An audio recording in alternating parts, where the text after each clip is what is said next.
2 years ago, I started having problems with a flower bed weed that I believe is chamber bitter. I mulch every spring, but it seems to do little to control this weed. At a very early age, the plant develops seeds beneath the leaves, so pulling the plants actually helps spread the seeds. I've started spraying, but don't like to. Even when spraying and I use a mean 400, it will kill the current crop, but the chamber bitter will return in a month or so. Any suggestions for controlling this aggressive weed? Mike from Gardendale, Alabama. Chamber bitter is tough. Yeah. Do you know anything about chamber bitter? I have not experienced that. It looks like mimosa trees, so they call it little mimosa. Oh, right? yeah. Right. Yeah. You've seen it around, right? Yeah, It's a I've seen broadleaf it, yeah. weed. Of course, it's an annual weed that you see pretty much in the But summer. you know something? Every time I've seen that, I pull it out right away while it's still young. You better. And then if it keeps coming up, I just keep pulling it, and eventually the carbohydrates are gone. But if it's been left there, oh, that's going to be a lot of problems. And yes, I have seen areas that are completely covered in it.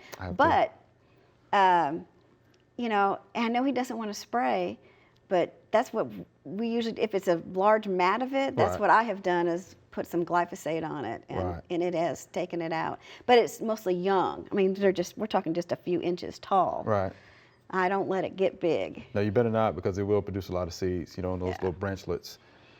And this is in his flower bed, right? So the thing about that is, so let's go back to the cultural practices first. Yeah. Right, so make sure you're fertilizing, correctly, according to your soil test, watering appropriately. And mulching. Mulching is important. I know he said he does it every spring, 2 to 3 inch layer, because the seeds are gonna need sunlight to germinate. Right. So I would still continue with the mulching. If it happens to come up in areas that are not heavily mulched, I would pull it up right then, right then and there. You can use a pre-emerge. Okay? Yeah, you can. There's a pre-emerge, anything that contains isoxaben, so gallery or snapshot, would work. Read and follow the label on that. Now, if you're thinking about a post-emerge, I would, again, go with a wipe technique. This is in a flower bed. It's in a flower bed, and I would, the wipe technique with the glyphosate, or again, 2,4-D, MCPP, dicamba, which are broadleaf weed killers. I would protect those desirable plants. Yeah. And just be careful.